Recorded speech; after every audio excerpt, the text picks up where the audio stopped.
ГСП онлайн. Городские новости сейчас. Пятница, 11:40. Строящийся бассейн УГТУ вблизи горно-нефтяного колледжа. Возведение спортивного объекта с инспекцией посещает представитель Госсовета Коми Степан Чураков. Специалисты университета и подрядчиков рассказывают о готовности бассейна. Его начали возводить в 2015 году. На сегодня основной массив работ близится к завершению. Фактически снаружи здание приобрело законченный внешний вид, а внутри продолжается отделка.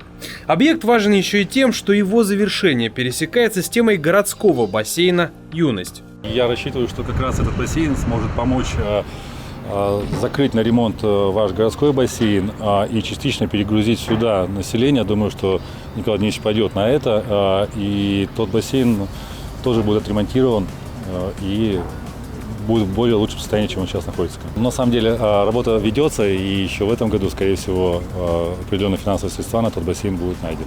Точную дату начала и окончания ремонта «Юности» Степан Чураков не назвал, но сказал, что работы начнутся в этом году. Что касается бассейна УГТУ, длина ванны 25 метров, это так называемая короткая волна. За смену здесь смогут поплавать примерно 36 человек, но на соревнованиях и т.д. эта цифра варьируется. Объект оборудован автоматическими системами, чтобы отсечь лишние траты, а качественная система очистки воды позволит использовать ее не единожды без антисанитарии. Важный вопрос. А будет ли бассейн доступен для посещения не только сотрудникам и студентам вуза? Конечно, в первую очередь мы будем закрывать потребность нашу потребность нашего университета, в первую очередь нашей спортивной кафедры. И